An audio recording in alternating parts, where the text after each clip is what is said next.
I'm Kelly Noble, and my presentation today is going to be on 3D printing.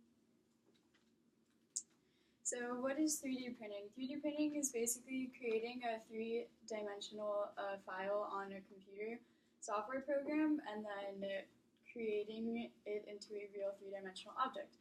And this is done through a process called, it's an additive process, which is just basically adding layers of material on top of each other until, successively until the complete object comes out.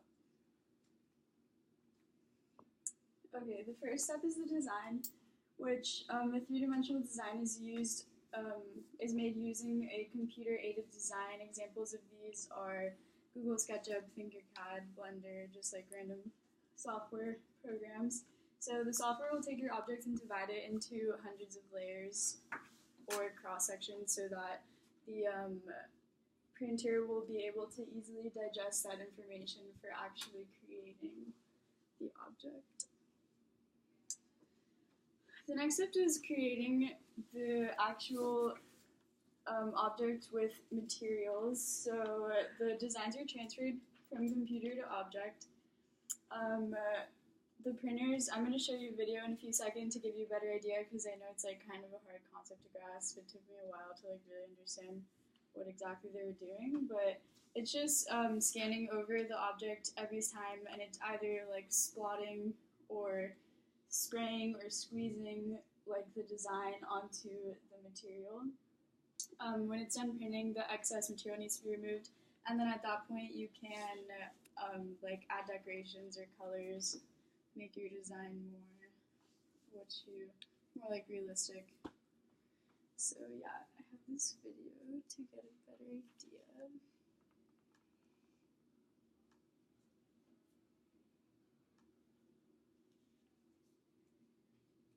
There's the sound in it. So yeah, this is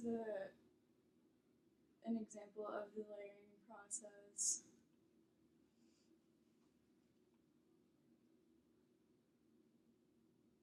And then this is when the people come and remove the excess material, kind of smooth it out to make the actual object. And then colors and designs and stuff can be added, so then you can make it to whatever your intentional goal is.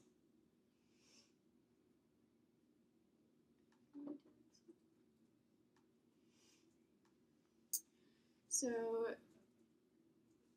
the types of materials used depend on the kind of printer that you have, and they can range from rubber, plastic, paper, various metals, wax, and ceramics. The picture that's on the right is actually of a polymer, some kind of polymer that you can buy for personal use, because you can actually buy a 3D printer, even in your house. It's really expensive to maintain, but it is possible. These are examples of some types of objects created. As you can see on the right, there's a lot more artistic, maybe decorative items. There's a skull, an actual hand. They can get pretty complex. There's a small car over there. This picture is of the world's first 3D printed car. It's a real car that works. So all of the structure of the car is what's actually 3D printed from the machines, and then the other, the non-printed components, the wheels and the motor and the engine, are attached separately, but it still runs and works the same as any car would. Some of the applications of 3D printing are definitely in the medical industry, architecture, entertainment, art. Paleontology, it's really useful to help recover old fossils that might have been damaged or lost. And then the picture here is actually of a 3D printed skin graft. So what people are starting to do now is they're actually starting to create real working organs that come from 3D printers. So as the objects, for example, for the skin graft, the wound would be completely mapped out, and then also a map of another section of clean skin would be mapped out, and then that would be copied into the printer, and then as it's being printed, it's injected with cells that create blood, basically, like collagen and like other, it's like really technical, but along with different skin cells. And then other kind of objects, or not objects, like actual body parts that have been created are ears and blood vessels.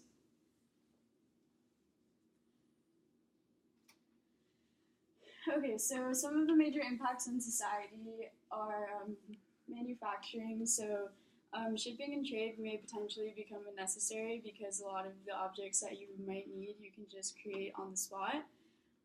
It can help boost the economy because new industries and professions can be made with like the medical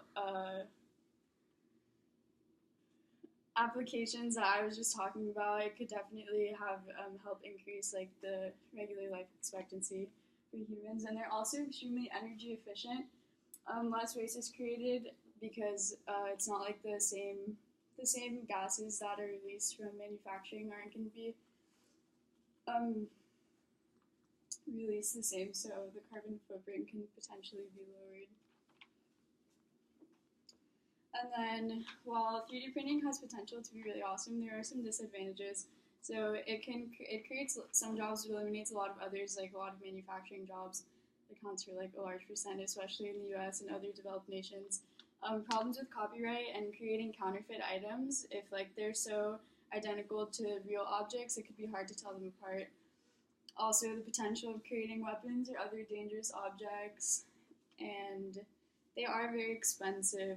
I know you can get objects printed that you can just pay for depending on how much material you need to use.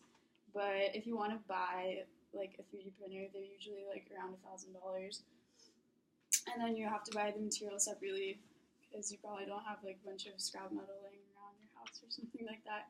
And then also they can take a lot of time. They can take hours to days. Like the 3D printed car, it took 44 hours for that to be printed.